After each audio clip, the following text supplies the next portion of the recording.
Bonjour, je me présente, professeur Hamlish Mohamed de l'ENSAM de Casablanca. Et donc, dans le cadre du MOOC Big Data, présenté par un groupe de professeurs de l'ENSAM Casablanca, je vais présenter cette section qui s'intitule Travailler sur Hadoop.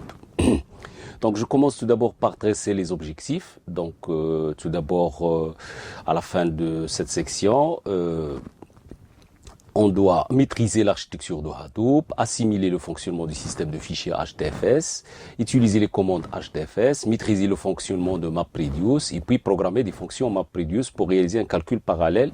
Et on va le faire sur la plateforme Cloudera. Alors, donc le plan de la section, on va commencer tout d'abord donc l'environnement de Hadoop, ensuite système de fichiers HDFS et à la fin MapReduce et R. On va commencer donc une sous-section qui s'appelle l'environnement Hadoop et on va voir les motivations pour Hadoop et puis les concepts de base de Hadoop.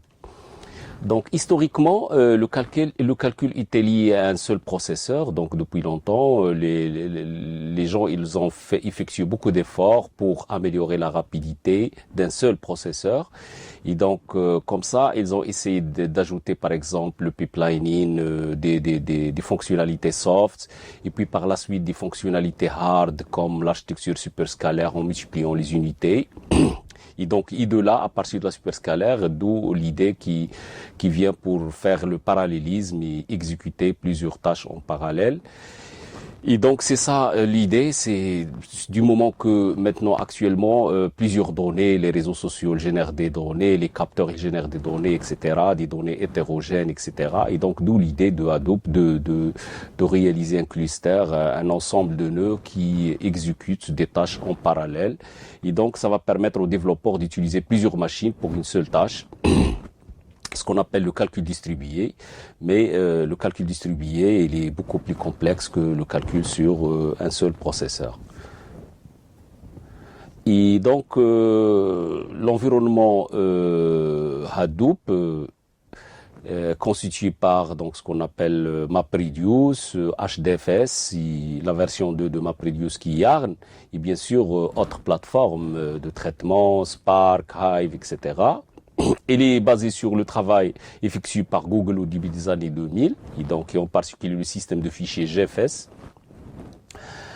Google File System en 2003-2004, et puis par la suite en 2004, MapReduce, traitement de données simplifié sur de grands groupes, de grands clusters en 2004 par Google, et donc d'où Hadoop il s'est inspiré de ces travaux de Google pour avoir cette plateforme Hadoop qui va permettre de réaliser des calculs distribués sur un ensemble de machines.